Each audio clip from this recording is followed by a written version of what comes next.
Disclaimer: please note, this story is for entertainment purposes only. If any actions or words are inappropriate, please do not imitate them. This story is purely fictional.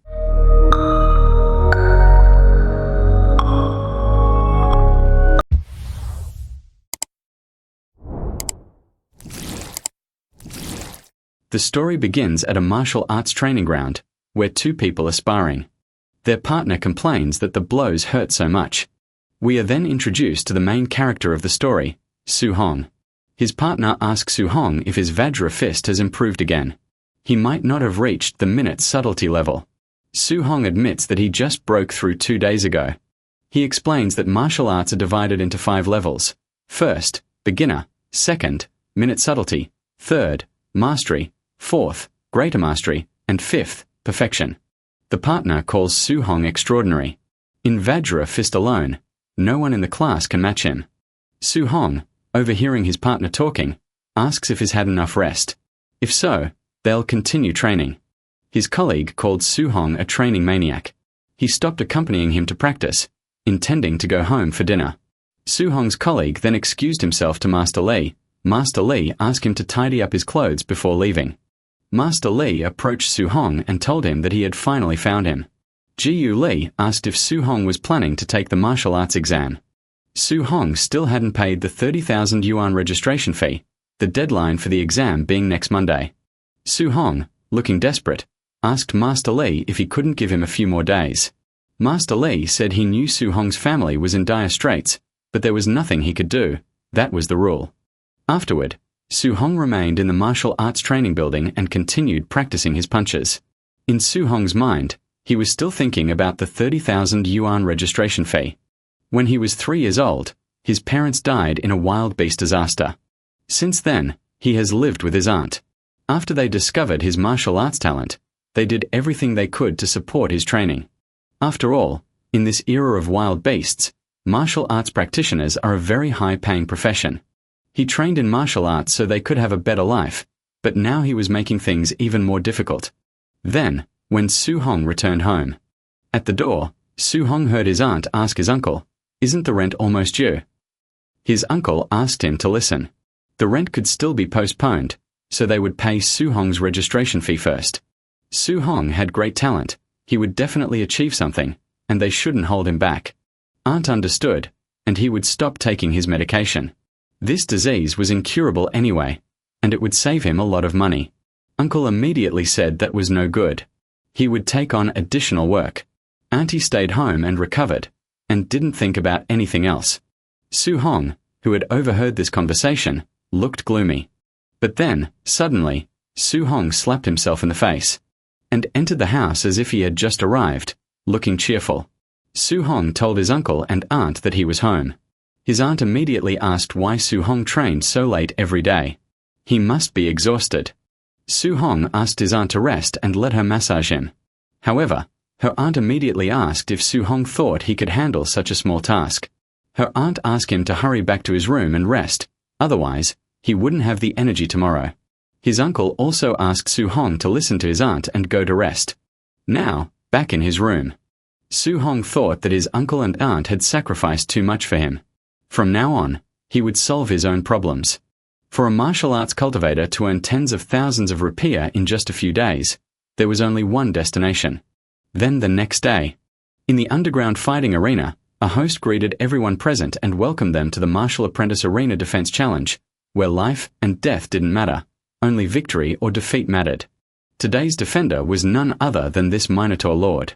They had won 4 consecutive matches and taken home a grand prize of 60,000 yuan. Losing just once would leave them with nothing. Everyone should keep their eyes peeled. Now the audience was asking who this person was. They had never seen him before. One of them said he must be a rookie. They didn't expect a rookie to challenge a defense match straight away. He was truly courting death. Then the host asked Su-hong, who was playing the Minotaur, to show his spirit and heat up the atmosphere. Confused, Su-hong asked how he could do it. The host then asked Su-hong to provoke them, hurling insults at them. Beginners were always troublesome. Su-hong understood this. Su-hong then shouted and declared that he was invincible below the martial arts level. "So, come, you weaklings." The audience, hearing this, was shocked. This beginner was so arrogant he didn't even know how he would die. The audience responded, chanting "Die and tear the Minotaur apart." The host, seeing the crowd's response, immediately began the match.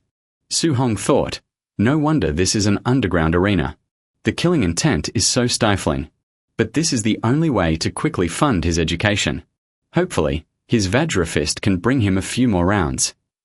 Then the first challenger stepped onto the ring and called Su-hong an arrogant brat, allowing him to teach him a lesson.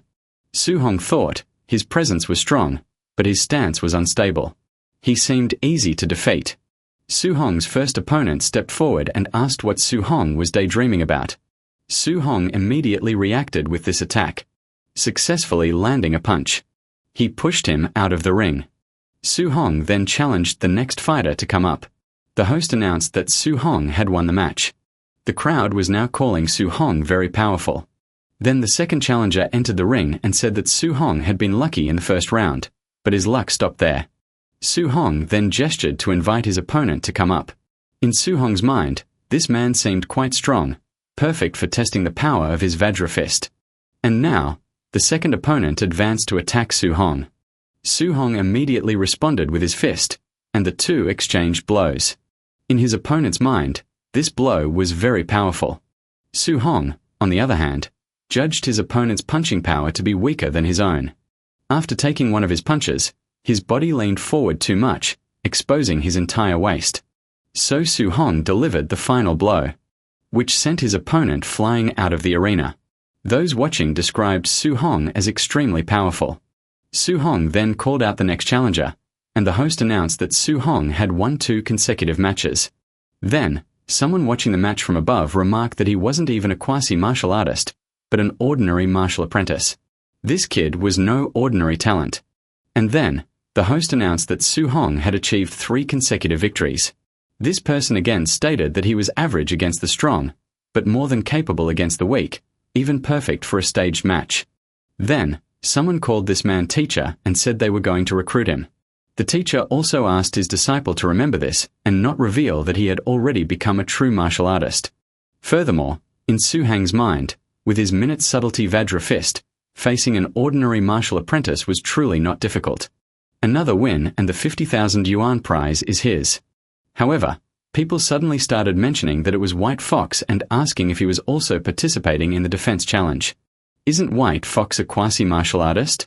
They said that a quasi-martial artist against a martial apprentice was cheating. Hearing this, Su-hong said that this quasi-martial artist would be a tough fight, but he couldn't lose. White Fox, looking at Su-hong, urged him not to be afraid and not to hold back. The host immediately announced that the final defense match had begun. Both fighters began to move. According to Su-hong, his realm was lower than his, and he had to use his full strength from the first attack. The 2 fists were now clashing. Su-hong, sensing this power, judged it incorrectly. White Fox's strength wasn't that of a quasi-martial artist. He was a true martial artist. He was deliberately suppressing his energy, his vital blood. Then the White Fox began to take a deep breath and unleashed the Thunder Rush Fist technique. Su-hong, who felt this attack, considered the power terrifying. This was the power of a true martial artist. Those who saw this knew it was the Triple Resonance Thunder Rush Fist. With this, the Minotaur would be finished. Then, White Fox asked if Su-hong could only defend, return his attack, show me what Su-hong can do. Su-hong thought, if this continued, he would definitely lose. He had to find an opening to counterattack. However, just as Su-hong tried to find an opening, his defenses were open, and White Fox's punch landed squarely on him.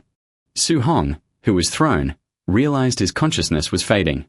Then, White Fox, who had approached, informed Su-hong that he wouldn't receive a single cent of the prize money from this match. But his teacher invited Su-hong to join them. From now on, they'll arrange a match for them. If they agree, they'll still pay Su-hong the full prize. Su-hong responded and said he would never do such a shameful thing. White Fox asked Su-hong to think it over carefully. Su-hong couldn't refuse them. Su-hong immediately asked if they still dared to call themselves martial artists after doing something like this. White Fox understood that if there was nothing for the 2 of them to talk about, if so, he would cripple Su-hong so that he could only be a martial artist in his dreams. However, before receiving White Fox's attack, something happened to Su Hong. This allowed him to react to White Fox's attack and avoid it. Su Hong insisted that he couldn't fall here, repeating this repeatedly.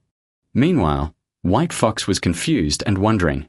Su Hong received a full Thunder Rush Fist and still managed to stand. Meanwhile, Su Hong asserted that he would become a martial artist. Martial arts, he couldn't let all the sacrifices of his uncle and aunt be in vain. In Su Hong's mind, he would make sure they lived well, but would he have to throw away the pride of a martial artist? Su Hong couldn't accept this. He couldn't accept such a future. Until now, a window appeared and asked, for the sake of his family, for the sake of Su Hong's beliefs, what would Su Hong sacrifice? Su Hong asserted that he would sacrifice everything.